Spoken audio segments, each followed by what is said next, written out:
I'm happy about this tutorial and I'm glad it's finally coming to life. Sorry I kept you guys waiting. So the first thing I did here was to get a basic bodice. After that was done, I'm cutting out my shoulder slope right now. So from the basic bodice, I've gone ahead to mark my center front, the midpoint of my center front, and from that midpoint, I mark 3 inches for the neck width, then come down by 5, like what I told you earlier. I'm going to repeat the same thing for the lower parts from this neck depth. So just simply repeat the same process and you connect it into a box. This is very, very important because it's going to guide your neck connection, right? You come in here by 1 inch. From the midpoint of the center front, you go in again by another 1 inch. So remember the other side is 5. I'm just trying to label that.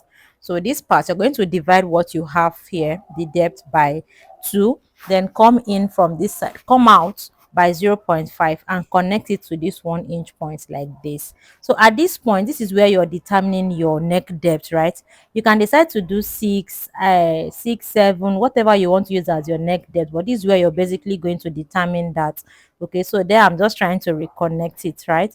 So I decided to now use 7 instead of 6.5 or 6 that I used before. So I'm just reconnecting everything here. So this part is the deepest part of the neck, the neckline. So you're going to now determine how deep you want it by yourself, what you want.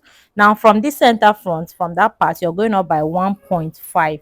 Then this other part is 0.5. You come in by 0.5 and just connect just to form this shape that you're seeing. So you're going to be connecting this point to that other 1.5 it went up by. So I just had to just mark 1 inch so that I'm going to be sure I'm working on the same line, right? So I connected it to that 1.5 and with my curve rule I connected it like this. Okay, please, you're going to blend so that you don't have any funny shape at the end of the day. We want to achieve a very good curve there, so you blend every sharp edge. It's really, really important.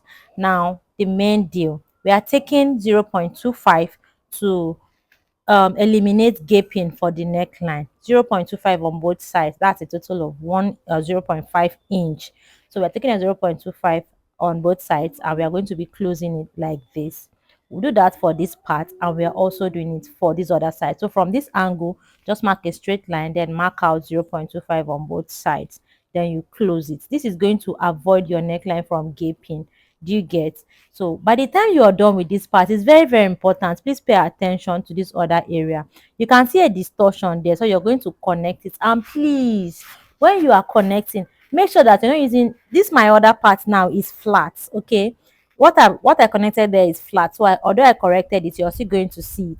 So before you cut, make sure that once you're connecting this other part I'm cutting now, make sure that you're using a very curvy part. Make sure it curves out, because I realized at the end of the day, but I had to correct it later on. So once you are done cutting, look at what I was telling you. You can see that part. So I corrected that, and that now resembles what we have. Now let me know what you think about this. Bye.